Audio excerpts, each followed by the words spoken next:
Hello and welcome to the IT Governance Podcast for Friday, the 30th of September, 2022.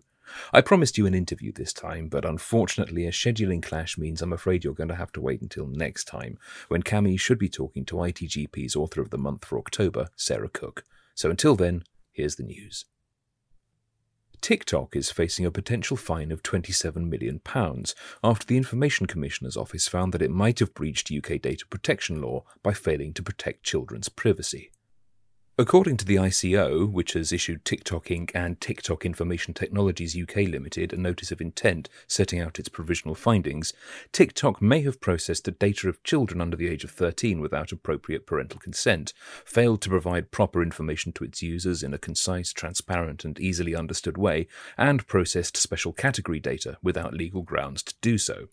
Special category data, you'll remember, includes personal data pertaining to data subjects' ethnic and racial origin, political opinions, religious beliefs, sexual orientation, trade union membership, genetic and biometric data, or health data. If you process any of these categories of data, you need to meet one of the conditions set out in Article 9 of the GDPR, as well as identifying a lawful basis for processing under Article 6. The Information Commissioner, John Edwards, commented, "We all want children to be able to learn and experience the digital world, but with proper data privacy protections. Companies providing digital services have a legal duty to put these protections in place, but our provisional view is that TikTok fell short of meeting that requirement. I've been clear that our work to better protect children online involves working with organisations, but will also involve enforcement action where necessary.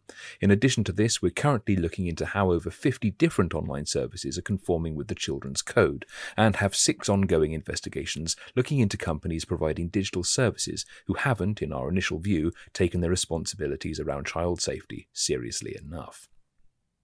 It's been confirmed that American Airlines suffered a data breach in July as a result of an employee falling victim to a phishing attack. The perpetrator then used the victim's compromised account to access an American Airlines SharePoint site, as well as sending further phishing emails, which resulted in other accounts being compromised and personal data held in their mailboxes potentially being accessed.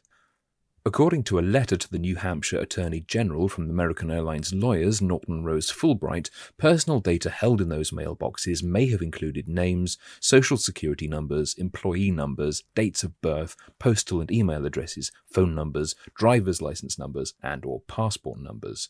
A filing with the Maine Attorney General's office, meanwhile, confirmed that the incident affected 1,708 people in total. However, American Airlines believes the risk to individuals is remote. Phishing is consistently one of the biggest causes of data breaches. All it takes is one person to click on a dodgy link or open a malicious attachment to start off a chain of further attacks, and the better designed the phishing campaign is, the more likely someone is to fall victim. This is why phishing awareness training for every staff member is so critical to an organization's security.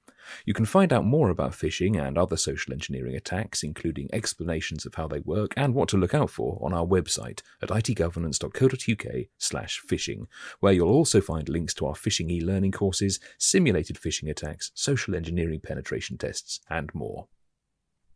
Morgan Stanley Smith Barney LLC, the wealth and asset management division of Morgan Stanley, has agreed to pay the US Securities and Exchange Commission a $35 million penalty for what the SEC calls extensive failures to protect approximately 15 million customers' personal data over a period of 5 years.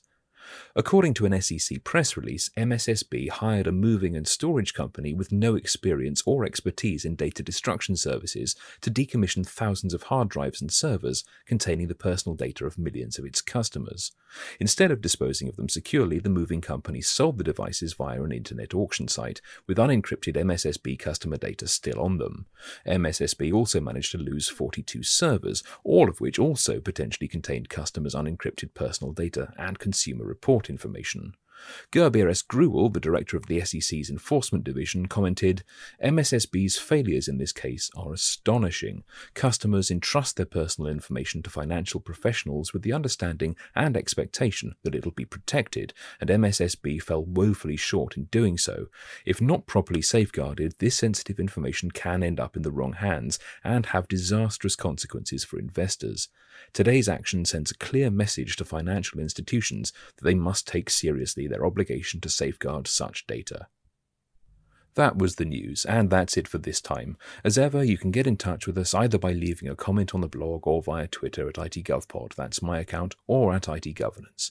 We'll return in a fortnight, but until then, our archive is on SoundCloud, Amazon Music, Spotify, and Apple Podcasts, and you can find everything you need to implement and maintain cybersecurity defense in depth on our website, itgovernance.co.uk.